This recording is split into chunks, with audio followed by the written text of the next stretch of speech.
Start with this chance by Maguire. At this point, he has just intercepted the ball from a Villa player, and he has a chance of passing the ball to Fernandes, who can then take advantage of Mbeumo's run behind the defense for a quick counter into the goal of Aston.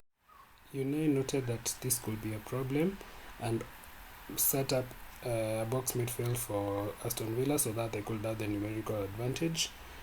But because of that, Manchester quickly noted that and added Ahmad from the winger to the center of the park so that they could have the numerical advantage. Mbeumo had very little pressure applied on the defense, so the defense will likely go into the wider areas to try and seek options. And from this, there were no high quality chances created. In defense, Aston Villa played with 5 at the back. As you can see, the 5 at the back, and you can see they are very close, very compacted. That meant that no balls could get through them easily. And also the midfield was also so compacted. You can see the difference is around 7 meters or 6 meters from the midfield and the defense. On the other hand, Manchester played with a back 5. You can see the back 5 was also where Ahmad came into play to add on to the support of the back 5.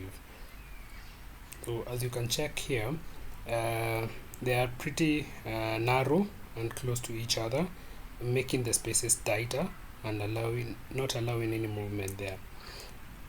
Ahmad was a very integral player to how Manchester played. He was playing both defensively and also playing as an offensive player, running through the pitch up and down to help. For the goal, we can see Casemiro at the far end. He makes a very nice run, and Barkley follows him, but not tightly enough for him to have an impact in the game or to nudge Casemiro so that he cannot score the goal. So it ends up being a goal as a result of Barkley not man-marking it. So Manchester played with the same defensive structure where they were having 5 or 4 defenders at all times, narrowly compressed into the box, and that meant that Aston Villa did not have any space to play through them, and as a result they couldn't win. As you can see, for this case, the goal of the 6-yard box is very congested, but to be fair, the initial play was a corner, so they had to have everybody at the back, but this resulted in the goal from Aston Villa. So we can see the congestion, and the ball comes to Ross Barkley, who now has a chance to shoot at goal, and from there he actually scores.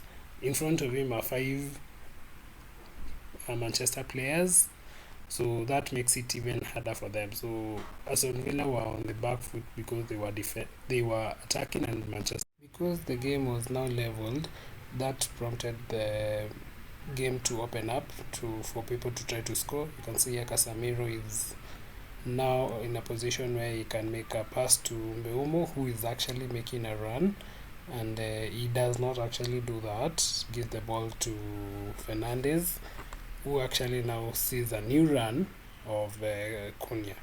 By virtue of now this gameplay opening up, now creates opportunities for Manchester to take advantage of their pacey players who can make now these runs and even score. Mbeumo at this point is actually giving Cunha an option, and Cunha does not take it. He scores himself. The third goal came from a Benjamin Šeško score when he just did what we expect of him as a number 9, just to pounce on the ball and put it in the back of the net. That is what he actually did. So for this case, I find that Manchester were the victors, but the game was tight, and more than just skill, a lot played to it. So for this case, what would you say was the main factor leading to the win? Kindly like the video and subscribe to the channel so that we can have more fun in the next few days discussing more matches. Thank you.